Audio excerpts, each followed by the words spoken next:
एगो गांव में एगो ग्वाला पति पत्नी रहत रहे लोग। वो लोग के दूगो छोट छोट लड़का रहे, एगो बेटा एगो बेटी। ऐसे तो आर्थिक स्थिति वो लोग के बहुत कमजोर रहे, लेकिन फिर भी बहुत प्रेम पूर्वक रहत रहे लोग। प्रेम के बल पर अपना दिन के काटत रहे लोग। ग्वाला के पैसा रहे गाय पोसे के, गाय के दूध बेचे के, दूध बेच के आ वही पैसा से अपना परिवार के गुजारा करस।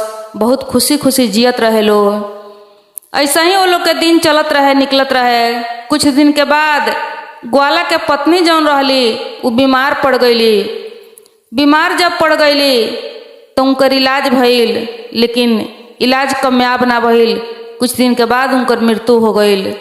जब मृत्यु हो गईल तो ई ग्वाला बहुत दुखित रहे लगलन। काहे कि दूगो लइका छोट छोट रहे, लइका सन के पोसे के रहे, घर के काम देखे के पड़े, अब गाय के भी देखे के पड़े, दूध बेचे जाए के पड़े। ये सब लेके बहुत परेशानी होखे लागल ग्वाला के, बहुत दुख से रहे लगलन। अब कुछ दिन बीतला के बाद ई ग्वाला जे बा से एगो शादी कैलन, दोसर शादी कैलन कि घर में एगो औरत हो जाई तो ई दूगो लइका सबके देखे वाला हो जाई, घर के काम देखे वाला हो जाई, तो कुछ हमरा सहारा मिल जाई, हमर परेशानी दूर हो जाई। ये सब सोच समझ के ई ग्वाला एगो शादी क के ले अइलन। जब शादी क के ले अइलन तो इनकर पत्नी जौन ई दोसरका अइली तो जौना आस में लेके आई रहलन कि हमरा घर के हमरा लइका के देखियन, लेकिन सब उल्टा हो गईल।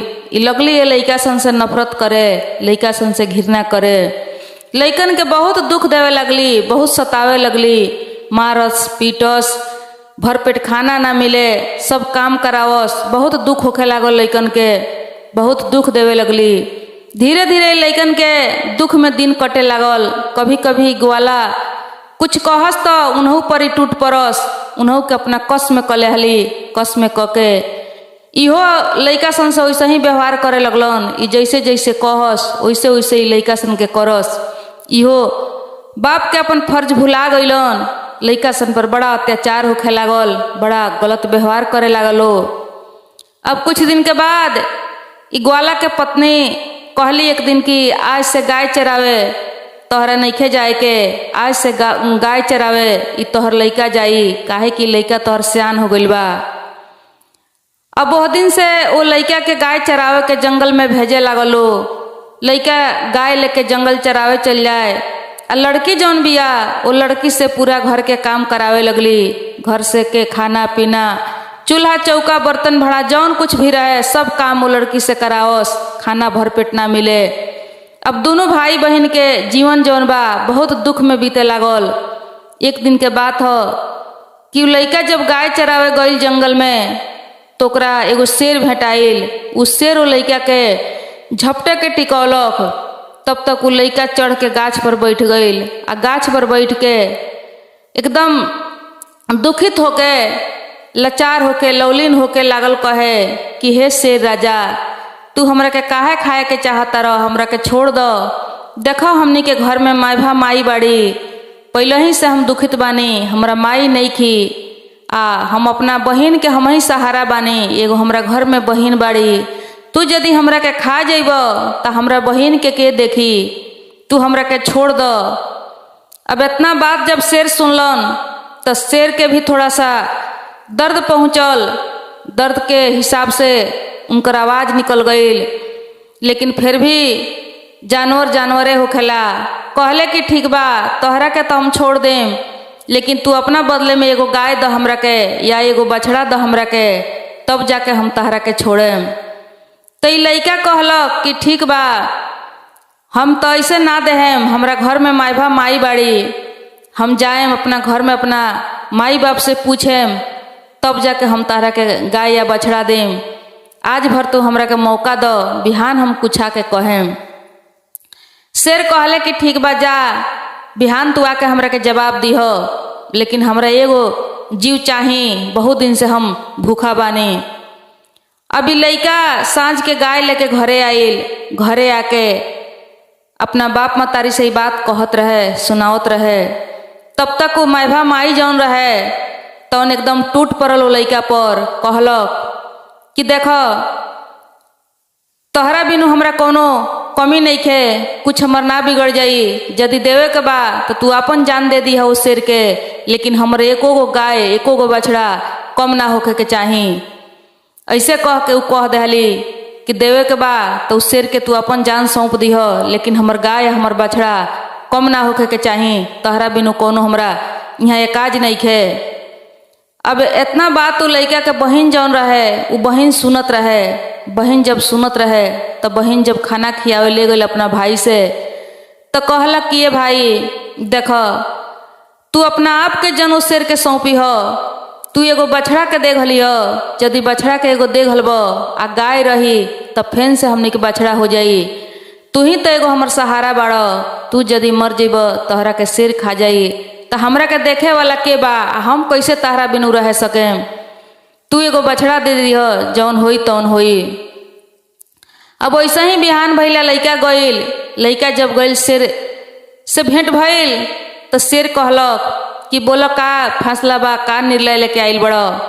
तो कहले कि ठीक बा, हमर बहन कहले बड़ी कि एगो बछड़ा दे देव के, तू एगो बछड़ा ले जा मार के खा गली हो।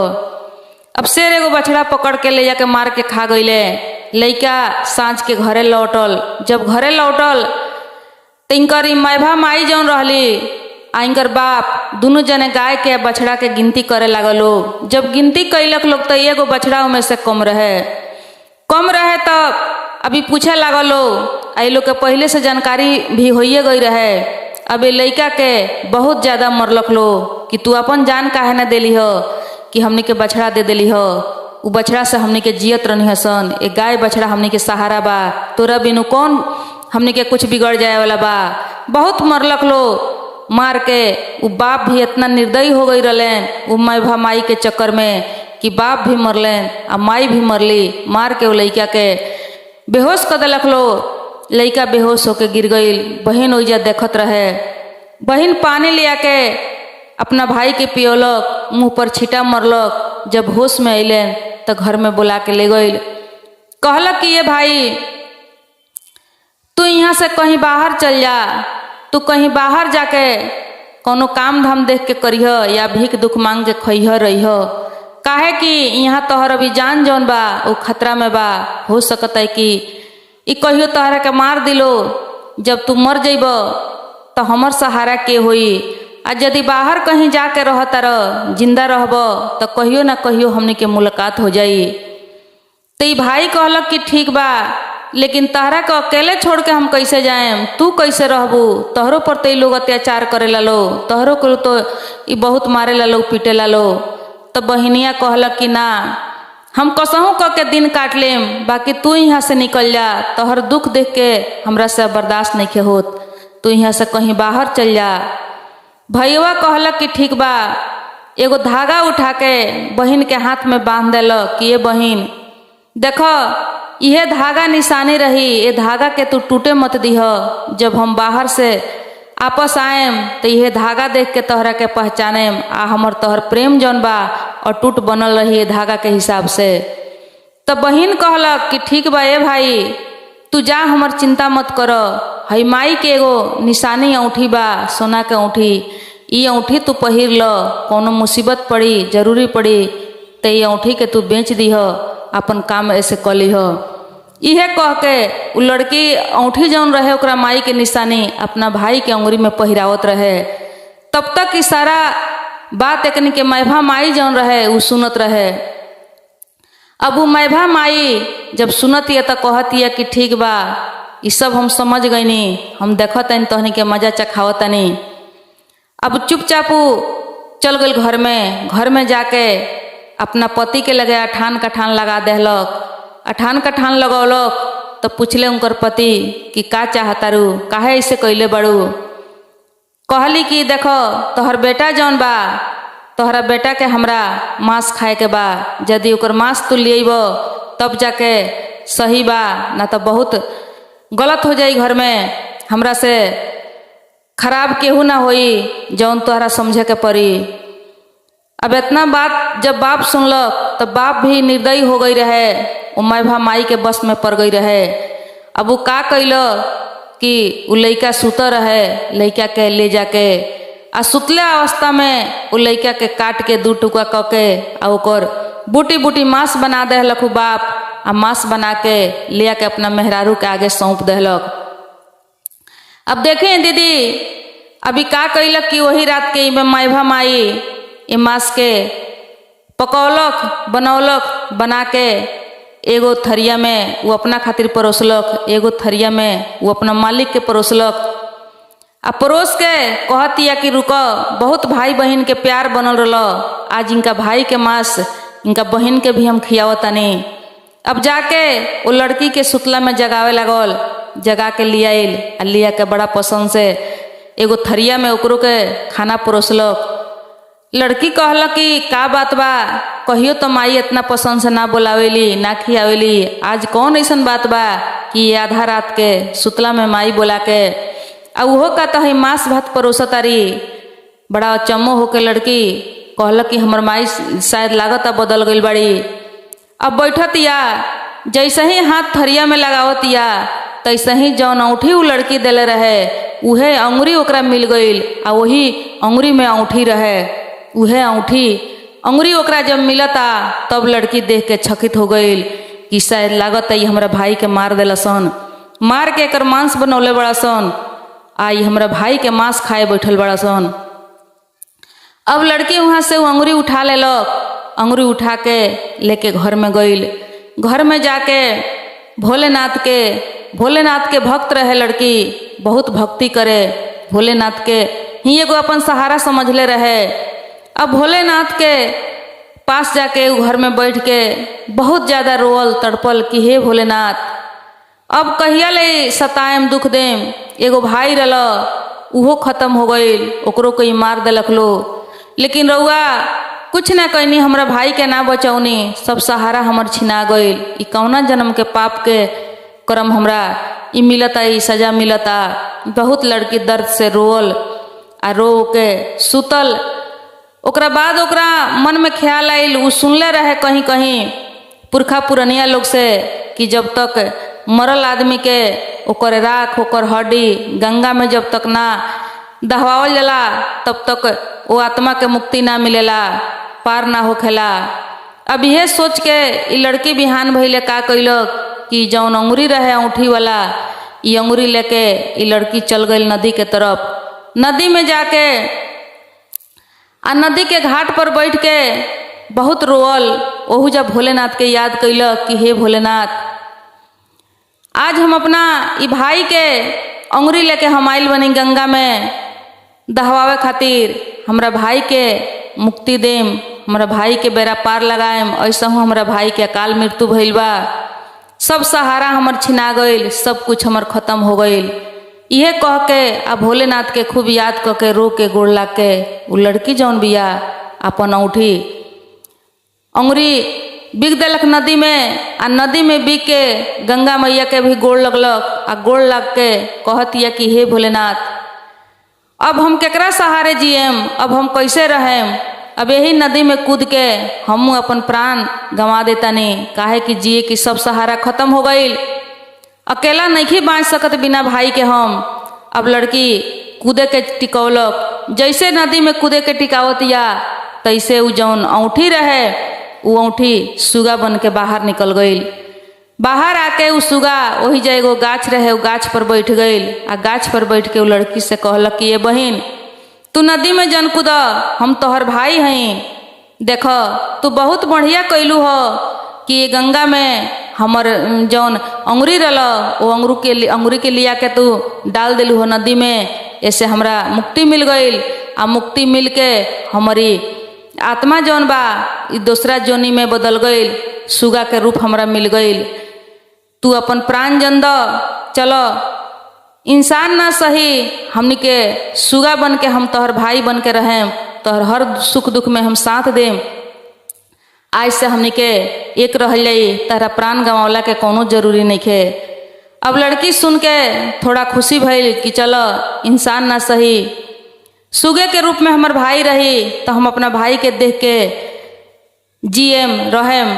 अब दोनों भाई बहन वहाँ से चल दिलक लो, भाई बहन गई लो तो घर के बगल में एगो बगीचा रहे, वो बगीचा के एगो गाछ पर सुगा बैठ गईले।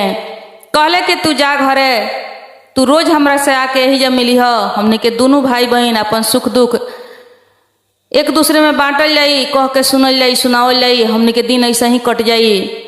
अब बहन वहाँ से घरे गई, घरे जाके रोज रोज अपना भाई से वहाँ मिले आवे, भाई से अपना मिले आवे, जौन कुछ भी होके दुख सुख कहे सुने सुनावे आ अपना घरे उचल जाए। अब एक दिन के बात हो कि देखी यह कार्तिक के महीना चढ़ल रहे, आई भैया दूज के व्रत जौन बा त्योहार यह नज़दीक आई रहे। तो ई सुगा सोचले कि हम अपना बहन के भैया दूज के दिने जब हमर बहन हमरा के बजड़ी खियाई, टीका लगाई, तो हम का देहेम, काहे कि वो दिन भाई बहन के प्रेम होला, कुछ ना कुछ बहन के अपना दियाला। अब यह समझ के ई सुगा जौन बाड़े ई का कैले कि उड़ते उड़ते चल गईले एगो सोनार के दुकान पर। सोनार के दुकान पर जाके बैठ के सोनार के सब कहानी कह के सुनौले बतौले।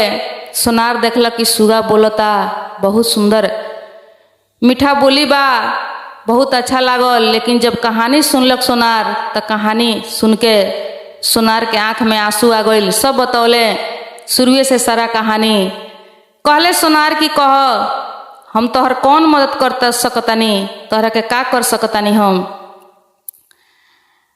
कहले कि देखी भैया दूज के त्योहार आइल बा, हम अपना बहन के कुछ देवे के चाहतानी, अगर रउआ कुछ दे सकतानी तो हमरा के 2-4 ठान गहना दे दी, हम ये मदद रउआ से मांगतानी।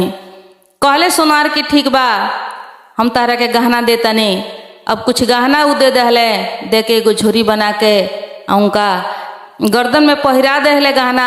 आई गहना लेके सुगा चलैले, आके अपना वही गाछ पर बैठे रहले। अब बिहान जब इनकर बहन अइली तो का कैले कि अपना बहन के सब गहना निकाल के दे के कहले बहन की गहना पहिर लो, भैया दूज के अवसर पर तारा के गहना देवे के हम चाहतानी। अभी बहन का कैली, वही दिने भैया दूज रहे। भैया दूज के जब बजड़ी लिया के खियौली, खियौला के बाद में इनकर भाई सुगा सब गहना इनका के दे दहले। बहन गहना पहिर के खुशी खुशी घरे चल गईली। घरे जब गईली तो इनकर सौतेली माई देखली, तो देख के पूछली कि गहना सब कहाँ से आइल हो, ई कैसन गहना हो। अब लड़की कहलक कि गहना कहीं से हम नहीं चोरा उरा के ले आइल, ई गहना हमरा के एगो सुगा दिले हन, एगो सुगा के हम भाई बनौले बानी। ताज भैया दूज के परब रलो, हम जब उनका के बजड़ी खियौनी हो तो उहे हमरा के सब गहना दिल हन। अभी पूरा कहानी कह के ना बतौली कि हमर भाई जौन मरल बा उहे हो, बस ऐसा ही कहली कि एगो सुगा के हम भाई बनौले बानी। अभी बिहान भइले पूछली कि उ सुगा कहाँ बा, कैसन सुगा बा, कहाँ रहेला, सब बता देली। अब बिहान भइले इनकर मैभा माई चल गईली उस सुगा के पकड़ के मारे खातिर कि अपना भाई के तो इनका हम मुआ दहने, देखी कौन सुगा है कि इनकर भाई बनल बा, बहुत आइल बा भाई बने, आई भाई वाला भइल बाड़ी। अब उन्हों के मारे खातिर गईली। जब गईली तो सुगा के देखली तो पकड़े के कोशिश कैली, लेकिन सुगा उनका से ना पकड़ाइल।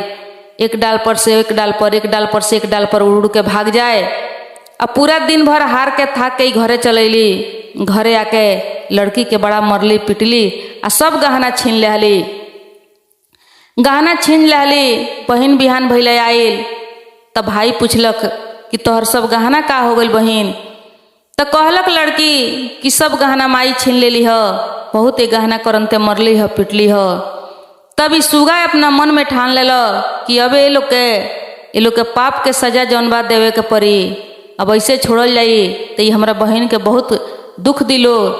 अभी का कैलक, सुगा गईल एक दिन लोहार के दुकान पर गईल। लोहार से भी जाके अपन पूरा कहानी शुरुए से बतौलक। मैभा माई के जैसे जैसे मरले रहे लोग सब कहानी कह के सुनौलक। लोहार के बड़ा दर्द आइल, लोहार के आंख से आंसू आ गईल। लोहार कहलक कि तोहर कौन मदद हम कर सकतानी, तू कह, जौन मदद हमरा से हो सकी हम कर देहेम। तो सुगा कहले कि हमरा के एगो खूब सुरीला चाकू बना के दे दी, बस इहे इतना मदद हमार करी। अब लोहार खूब सुरीला चाकू एगो बना के दे दहले। सुगा लेके अइले आ सुगा लेके आके अपना गाछी पर बैठ गईले। बिहान भइले उनकर बहिन अइली। बहिन के बड़ा मरले रहली उनकर माई। आके बहिन कहली सुनौली, कहले सुगा कि ठीक बा। बहिन से अपना ना कुछ बतौले, बहिन चल गईली घरे। अब बिहान भइले उनकर बहिन आवे से पहले ई गईले वहाँ गईले तो फेन इनका के मारत रहे लोग, पीटत रहे लोग कि तू रोज कहाँ जाली। कहली कि हम अपना भाई से भेंट करे जानी, शिव जी के पूजा करे जानी। अभी मारत रहे लोग, पीटत रहे लोग। तब तक वो सुगा पहुँच गई वहाँ, अपने पंख में छुपौले रहे चाकू आ गईल आ जाके दोनों जने के आँख जाके घोंप दहलक। जब आँख घोंप दहलक तो दोनों जने जमीन पर गिर गईलो, गिर के बेहोश हो गईलो। थोड़ा देर के बाद होश में आइलो तो कहलक लो कि ये तोता तोर का बिगड़ले बानी से जे तू हमने के मुआओ तरी, मारो तरी, ऐसे कर तरी। तब वो तोता जाके बोलल कि तहनी के याद कर, हम उहे हई जकरा के तू आधा रात के काट के आ मांस बना के दिल। आ इहे मैभा माई मांस बना के तोहरों के परोसली आ अपनहू खैली। हम उहे हई, आज तहनी के जिंदा ना छोड़े। चाकू से बार कक के दोनों जने के मार के मुआ दहले। दोनों जने मर गईलो। जब दोनों जने मर गईलो तब अपना बहन के कहले कि ये बहन चल यहाँ से हमने के कहीं दूर चल के रह जाई, ये जगह पर रह जाई, ये घर में रह जाई। तो हरदम ये सब बात हमने के याद आई, हमने के चैन से ना रह सकल जाई। तो उससे हमने के यहाँ से कहीं दूर चल जाओ, कहीं दूर चल के हमने के रह जाई। अब दोनों भाई बहन वहाँ से निकल गईलो, चले लागलो। चलते चलते जब कुछ दूर गईलो तो एगो शिव जी के मंदिर भेटाइल।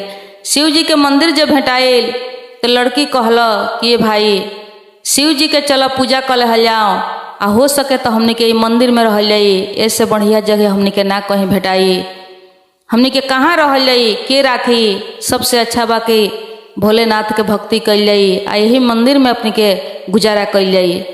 कहले भाई कि ठीक बा। दोनों भाई बहन जाके मंदिर में गईलो आ शिवलिंग पर जाके अपन माथा टेके लागलो आ वही मंदिर में रहे लागलो। मंदिर में रहेलो, बहन पूजा पाठ करस। ई भाई जौन बड़े इहो नदी में से अपना चोंच में जल भर के आवस आ शिव जी के अभिषेक करस। अभी दोनों भाई बहन के प्रेम जौन रहे, प्रेम देख के कैलाश में पार्वती माता शिव जी से कहनी कि हे नाथ, हे स्वामी, ई दोनों भाई बहन के प्रेम जौन बा बहुत अटूट प्रेम बा, आई बहुत दुखिया बड़ा सन। रउआ ये सबके दुख दूर कर देवे के चाहिए लइका सन के। महादेव जी कहनी कि देखो ऐसन ऐसन दुखिया बहुत बा धरती पर, हम केकर केकर दुख दूर करें।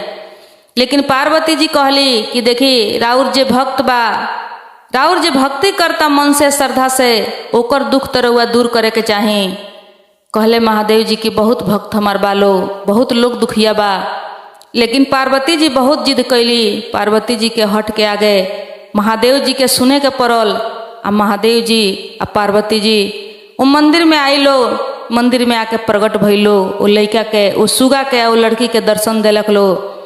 कहलक लो कि हे लड़की, तू कुछ वरदान मांग, तोरा भक्ति से हमने के प्रसन्न बानी सन, तू कुछ मांग सकत रू बेटी, कुछ मांग लो। वो लड़की कहला कि हे प्रभु, हे नाथ, हे भोलेनाथ, हे दानी, हमरा कुछ ना चाही, हमरा कोनो चीज के जरूरी नहीं खे, बस चाही तो हमर भाई जैसे पहले रहे वैसे ही इंसान बना दे। हमर भाई जब इंसान बन जाई तो समझी कि हमर पूरा जीवन खुशी से झूम उठी, हमरा यह इतना चाही। महादेव जी प्रसन्न भइनी, अपना दया से, अपना कृपा से तुरंत के तुरंत लड़का के पहले के जैसन इंसान बना देहनी। जब लड़की अपना भाई के पहलका रूप में देखलक तब बहुत खुशी भइल। खुशी होके आ दोनों भाई बहन महादेव जी या पार्वती जी के चरण में जाके गिर गईलो। या गिर के बहुत बहुत भगवान के धन्यवाद दिलक लो।